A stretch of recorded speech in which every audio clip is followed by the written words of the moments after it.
Movie के start होते ही हम दो साइंटिस्ट को देखते हैं जो दोनों हस्बैंड वाइफ थे, जिनमें हस्बैंड का नाम क्लाइव और उसकी वाइफ का नाम एल्सा था। और ये दोनों असल में जेनेटिक साइंटिस्ट थे, यानी ऐसे साइंटिस्ट जो अपने एक्सपेरिमेंट्स के जरिए नई नई क्रिएचर्स और एनिमल्स बनाए, यानी दो एनिमल्स या फिर क्रिएचर्स की डीएनए को मिक्स करके एक नया एनिमल्स और क्रिएचर बनाए। दोनों एक मेडिसिन बनाने वाली कंपनी के लिए काम करते थे और इस कंपनी का नाम नर्ड था, NERD नर्ड। और क्लाइव और एल्सा इस कंपनी के लिए ये काम करते थे कि पहले तो ये दो एनिमल्स के डीएनए को मिक्स करते थे जिससे एक नया एनिमल बनता है, और फिर उस एनिमल की प्रोटीन से मुख्तलिफ किस्म की बीमारियों की मेडिसिन बनाए। रिसेंटली इन लोगों ने एक नई किस्म का एनिमल भी बनाया था जो कि एक मेल था और दिखने में बिल्कुल डिफरेंट था, और सेम ऐसा ही एनिमल ये पहले भी बना चुके हैं जो कि फीमेल थी। अब ये दोनों एनिमल्स को एक दूसरे के आमने सामने लाते हैं और वो दोनों एनिमल्स एक दूसरे से बहुत प्यार से मिलते हैं, यानी वो दोनों एनिमल्स एक दूसरे को पसंद कर रहे थे। इसका मतलब ये था कि उनका एक्सपेरिमेंट सक्सेसफुल हो गया था। ये देखकर वो दोनों अपनी कंपनी की बॉस के पास जाते हैं और उसे बताते हैं कि हमने बहुत सारे एनिमल्स के डीएनए को मिक्स करके ये अलग तरह का एनिमल बनाया है और इसकी प्रोटीन की मदद से हम बहुत सारी बीमारियों की मेडिसिन बना सकते हैं। और इसके साथ साथ हमने एक नया तरीका भी डिस्कवर किया है, और वो ये कि हम इंसान और जानवर के डीएनए को मिक्स करके एक नई ब्रीड बना सकते हैं और डेफिनेटली हम बहुत सारी बीमारियों की मेडिसिन बना सकते हैं। उनकी बॉस बताती है कि जो काम तुम कर रहे थे, यानी जो एक्सपेरिमेंट तुमने किया, उससे कंपनी बहुत खुश है, और जो तुम बात कर रहे हो यानी इंसान और जानवर के डीएनए को मिक्स करने की, उसके लिए कंपनी अभी एग्री नहीं होगी फिलहाल। और जो जानवर तुमने बनाए हैं, हमारी कंपनी उनके प्रोटीन से मेडिसिन बनाना चाहती है, इसीलिए सारी रिसर्च को रोक कर मेडिसिन बनाने पर फोकस किया जाएगा। जिस पर क्लाइव और एल्सा कहते हैं कि अगर हमने ये काम स्टार्ट ना किया तो कोई और कर देगा। जिस पर बॉस कहती है कि हमने कब कहा कि हम ये काम नहीं करेंगे, हम ये काम जरूर करेंगे, मगर उससे पहले हम मेडिसिन बनाएंगे और उन्हें मार्केट में लाएंगे, और उसके बाद तुम्हारे प्रोजेक्ट पर काम किया जाएगा। इसीलिए वो उन दोनों को मना कर देती है। इस बात की वजह से ये दोनों डिसअपॉइंटेड हो जाते हैं, क्योंकि वो दोनों जेनेटिक साइंटिस्ट थे जो किसी कंपनी के लिए जानवरों की प्रोटीन से मेडिसिन बनाने का काम नहीं कर सकते थे। इसीलिए वो डिसाइड करते हैं कि हम सीक्रेटली ही अपनी इस रिसर्च को आगे बढ़ाएंगे। इसीलिए ये अपना काम स्टार्ट कर देते हैं, लेकिन इस काम को आगे बढ़ाने के लिए उन्हें इंसान का डीएनए चाहिए था। इसीलिए एल्सा क्लाइव को किसी का एक डीएनए ला कर देती है। क्लाइव पूछता है कि ये किसका डीएनए है, जिस पर एल्सा कहती है कि ये किसी अननोन पर्सन का डीएनए है, और ये फिर इंसान के डीएनए और उन एनिमल्स के डीएनए जिन्हें इन्होंने बनाया था उन पर एक्सपेरिमेंट्स करते हैं। ये लोग बहुत हार्ड वर्किंग करते हैं, लेकिन इन्हें सक्सेस हासिल नहीं होती, और इस बात की वजह से वो काफी अपसेट हो जाते हैं। एक दिन एल्सा एक और डीएनए लेकर आती है और बताती है कि ये सबसे बेस्ट डीएनए है, और इसीलिए अब हम अपना एक्सपेरिमेंट इस वाले डीएनए पर करेंगे। और ये फिर उस डीएनए और एनिमल के डीएनए पर एक्सपेरिमेंट करते हैं, और कड़ी मेहनत के बाद इनका एक्सपेरिमेंट सक्सेसफुल होता नजर आ रहा था, यानी एनिमल का डीएनए और इंसान का डीएनए आपस में मिल रहा था। और अब इन लोगों के पास एक यूनिक किस्म का डीएनए था जो इंसान और जानवर के डीएनए से मिलकर बना था। अब क्योंकि ये इलीगल था, इसीलिए क्लाइव इस रिसर्च को आगे बढ़ाना नहीं चाहता था, लेकिन एल्सा ऐसा नहीं चाहती थी, वो इस रिसर्च को आगे बढ़ाना चाहती थी। इसीलिए वो उस डीएनए को लेकर एक मशीन रूम में चली जाती है। उस रूम में एक ऐसी मशीन थी जिसमें डीएनए डालने से एनिमल्स और क्रिएचर्स पैदा होना शुरू हो जाते थे, यानी कोई भी जानवर उस मशीन के अंदर इंक्रीज होता रहता था। फिर एल्सा उस मशीन के अंदर उस डीएनए को डाल देती है। क्लाइव एल्सा को कहता है कि ये कोई अच्छा काम नहीं कर रहे हम, किसी को बनाना और फिर उसे मार डालना। एल्सा कहती है कि इतने सारे लोग इस दुनिया में रोजाना मरते हैं, और हो सकता है कि हमारे इस एक्सपेरिमेंट से इतने सारे लोगों की जान बच जाए। इसीलिए क्लाइव एल्सा की बात मान लेता है, इसीलिए वो अपने काम को स्टार्ट कर देते हैं। मगर हैरान कर देने वाली बात तो ये है कि जिस बच्चे ने मशीन में आहिस्ता आहिस्ता बढ़ना था, वो तेजी से बढ़ता जा रहा था।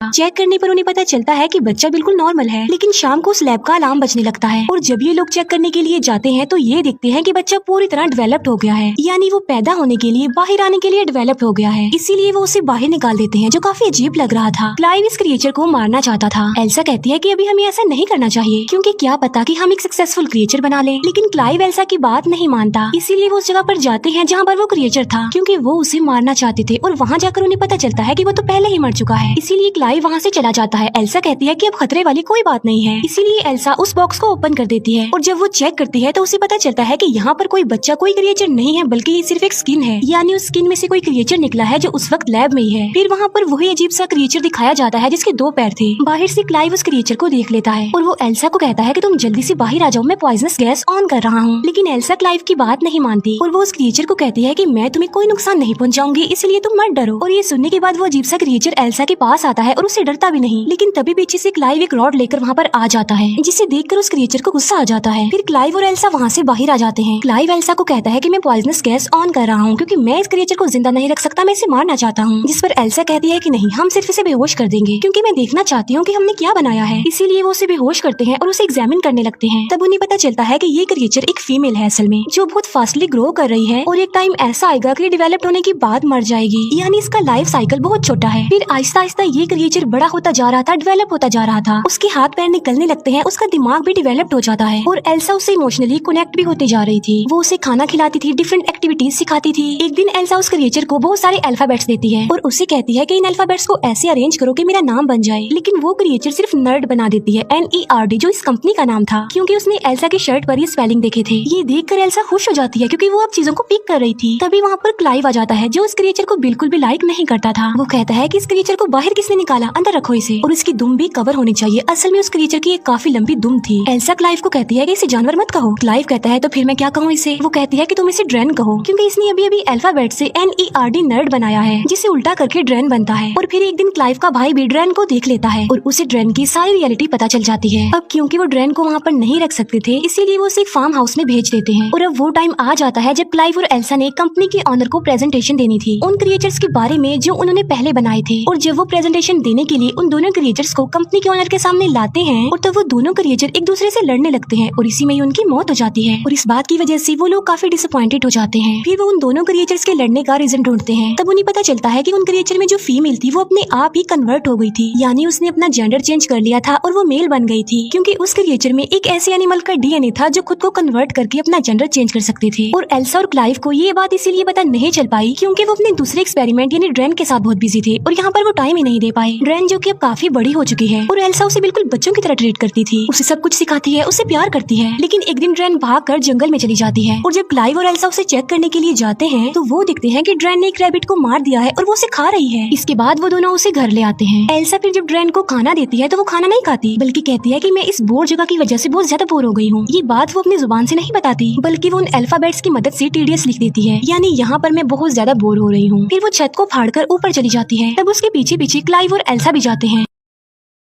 वो दिखते हैं कि ड्रैन की तो विंग्स निकल आए हैं और वो अभी बस उड़ने ही वाली होती है कि क्लाइव उसे कहता है कि रुको, हम तुमसे प्यार करते हैं, हमें तुम्हारी जरूरत है, हम तुम्हें अपने पास रखेंगे। ये सुनकर ड्रैन की विंग्स वापस उसकी बॉडी में चले जाते हैं। ड्रैन का दिमाग अब काफी तेज हो गया था, वो चीजों को अंडरस्टैंड करने लगी थी, अच्छे बुरे को समझने लगी थी। एक दिन ड्रैन को एक बिल्ली मिलती है, लेकिन एल्सा उससे वो बिल्ली छीन लेती है क्योंकि एल्सा को डर था कि ड्रैन कहीं उस बिल्ली को भी न मार दे। फिर आहिस्ता आहिस्ता हम हैरत में डाल देने वाली एक चीज देखते हैं और वो ये कि ड्रैन को क्लाइव अच्छा लग रहा था, जिससे क्लाइव को पता चल जाता है कि ड्रैन के अंदर जो इंसान का DNA उन्होंने डाला था वो किसी और का नहीं था, बल्कि वो खुद एल्सा का ही था। इस बात से क्लाइव एल्सा से नाराज होता है। वो उसे कहता है कि तुमने अच्छा नहीं किया, तुम्हें ऐसा नहीं करना चाहिए था। आहिस्ता आहिस्ता एल्सा का प्यार ड्रैन के लिए खत्म होता जा रहा था, इसीलिए एल्सा वो बिल्ली ड्रैन को दे देती है। ड्रैन की दुम नोकदार थी, इसीलिए ड्रैन अपनी नोकदार पूंछ को उस बिल्ली के गले में चुभाकर उसे मार डालती है। ये देखकर एल्सा को बहुत गुस्सा आता है और वो ड्रैन को स्लैप कर देती है। थप्पड़ लगने की वजह से ड्रैन एल्सा के ऊपर आकर खड़ी हो जाती है और वो एल्सा के गले में लगी एक चाबी को निकालती है और दरवाजा खोलकर वहाँ से चली जाती है। ड्रैन के अलग अलग फेसेस उन लोगों के सामने आ रहे थे। फिर हम देखते हैं कि एल्सा वो प्रोटीन बनाने में कामयाब हो चुकी थी,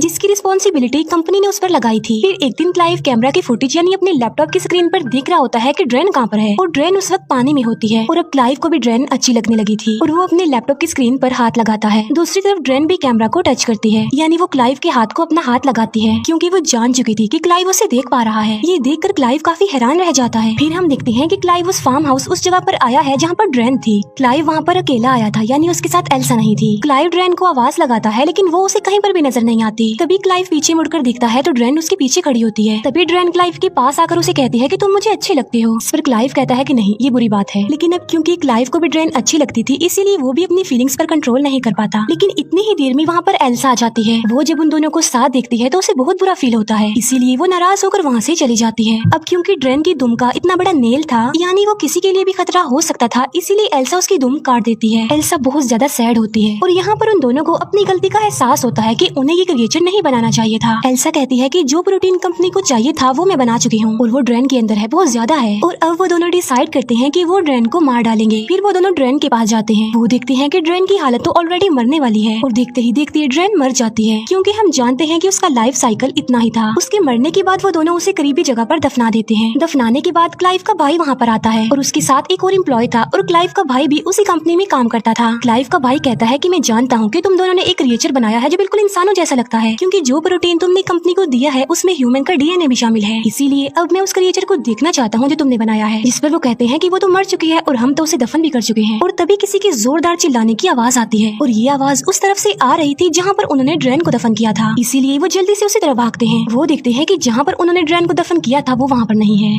बल्कि वो ऊपर छत पर खड़ी हुई थी, यानी वो दोबारा जिंदा हो गई थी। और इस बार वो पावरफुल होने के साथ साथ खतरनाक भी लग रही थी और उसकी विंग्स भी बाहर आ गई हैं और उसकी दुम भी रीजनरेट हो गई है, क्योंकि वो तो काट दी थी एल्सा ने। और तभी ड्रेन उन लोगों पर अटैक कर देती है और वो क्लाइव के भाई और जो उसके साथ एम्प्लॉय आया था उन दोनों को मार डालती है। और इसी क्लैश के दौरान क्लाइव बेहोश हो जाता है। इसके बाद ड्रेन एल्सा के पास आती है और उसे पकड़ लेती है। यहाँ पर हम ये जान पाते हैं कि असल में ड्रेन ने भी अपना जेंडर चेंज कर लिया था, क्योंकि उसके अंदर उस एनिमल का डीएनए था जो खुद को कन्वर्ट कर सकते थे, अपना जेंडर चेंज कर सकते थे। और अब वो मेल बन गई, इसीलिए वो एल्सा के पास आ गई। लेकिन तभी पीछे से क्लाइव आकर लकड़ी के एक टुकड़े को ड्रेन के अंदर घुसा देता है, जिससे ड्रेन इंजर्ड हो जाता है। इसीलिए वो एल्सा को छोड़ देता है। लेकिन बाद में वो अपनी उस लकड़ी को निकाल कर क्लाइव पर अटैक कर देती है। तभी एल्सा एक पत्थर उठाकर ड्रेन को मारती है। इसके बाद एल्सा उसे दोबारा पत्थर से मारने लगती है, लेकिन अचानक वो रुक जाती है और कुछ सोचने लग जाती है, क्योंकि हमने इसे अपने हाथों से बनाया था और अब इन्हीं हाथों से हम इसे मार रहे हैं। एल्सा ये भी सोचती है कि इसके अंदर तो मेरा डीएनए भी है। लेकिन इसी दौरान ड्रेन मौके का फायदा उठाकर क्लाइव को अपनी दुम से मार डालती है। एल्सा फिर से उसी पत्थर से ड्रेन को मारती है और अब फाइनली ड्रेन की मौत हो जाती है। इसके बाद हमें एल्सा और उनकी बॉस दिखाई जाती है। हम देखते हैं कि एल्सा को बेबी होने वाला है और वो बेबी होता है ड्रेन का, क्योंकि उसने अपना जेंडर चेंज कर लिया था। इसीलिए एल्सा की बॉस उसे बताती है कि जो प्रोटीन तुम लोगों ने हमें दिया था उससे कंपनी को बहुत ज्यादा बेनिफिट हुआ और अब कंपनी इस रिसर्च को आगे बढ़ाना चाहती है। और जो एल्सा का होने वाला बच्चा था, इस रिसर्च को उसके जरिए ही आगे बढ़ाया जा सकता था। अब क्योंकि एल्सा ने अपनी जिंदगी पर रिस्क लेकर अपने हस्बैंड को खोकर इस कंपनी के लिए बहुत मेहनत की थी, इसीलिए कंपनी एल्सा को काफी ज्यादा अमाउंट देती है। अब क्योंकि एल्सा एक जेनेटिक साइंटिस्ट थी, इसीलिए ना चाहते हुए भी वो इस रिसर्च को आगे बढ़ाना चाहती थी। और इसी के साथ ही इस मूवी का यहीं पर द एंड हो जाता है। Thank you for watching.